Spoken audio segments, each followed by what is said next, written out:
18 թվականից սկսած մեզ սկսեցին ավելի արագ բաժանել իրարից սև, սպիտակ, հայաստանցի, ղարաբաղցի, ռուսամետ, արևմտամետ, KGB-ի գործակալ, լիբերալ եւ այլն եւ այդպես շարունակ։ Այդ տարանջատումների արդյունքում մենք կորցրեցինք Արցախը։ Մոնղոլ թաթարները իրենց արշավանքների արդյունքով չկարողացան հասնել նրան, որ Արցախում հայեր չլինեին։ Փաշինյանն իր արշավանքով հասավ նրան, որ Արցախում հայեր չկան։ Իր արշավանքով նաև հասավ նրան, որ Հայաստանի տարածքները օկուպացված են։ Վերջը լսել Ալեն Սիմոնյանից իմացանք, որ իրենք Հայաստանի տարածքները հանձնել են Ադրբեջանին ու խնդրել են Ադրբեջանին օկուպացնել Հայաստանի Հանրապետության տարածքները։ Գորիս-Կապան ավտոճանապարհի մասին է խոսքը։ Հունիսի 7-ը հիանալի հնարավորություն է քաղաքակիրթ օրենքով սահմանված կարգով պատժել մարդկանց, որոնք այս ամեն ինչը արել են, որոնք թույլ են տվել Հայաստանի տարածքների օկուպացիա։ Կարևոր է գնալ եւ քվեարկել։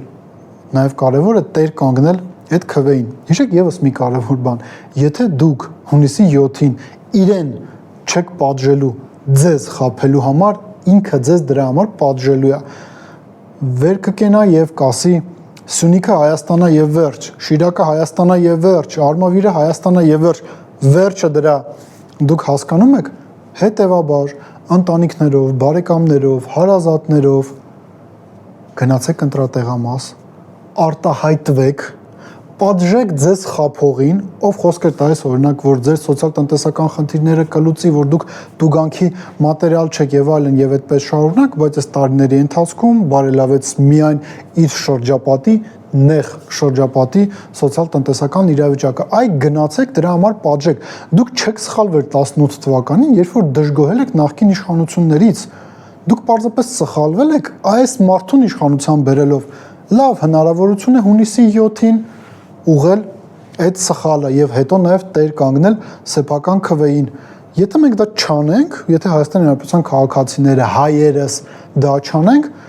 կրկին ասեմ, իրենք մեզ պատժելու են եւ իրենք ոչ թե պարզապես մեզ պատժելու են, այլ իրենք արագացնելու են Արևմտյան Ադրբեջան նախագծի իրականացումը։ Իրենք բերելու են խաղաղություն, բայց խաղաղություն այն մոդելի, որը հիմա կա Արցախում։ Հայեր չկան, դրա համար է այդտեղ խաղաղություն։ Ով ասաց, որ եթե Արցախում հայեր չկան, Հայաստանում եւս հայեր չեն կարող լինել։ Դրա համար հունիսի 7-ին հենց այդ մտքով գնացեք ընտրատեղամաս, պատժեք նրան, թե չէ ինքը ձեզ կպատժի նրա համար, որ դուք իրեն չպատժեցիք։ Մտածեք այդ մասին։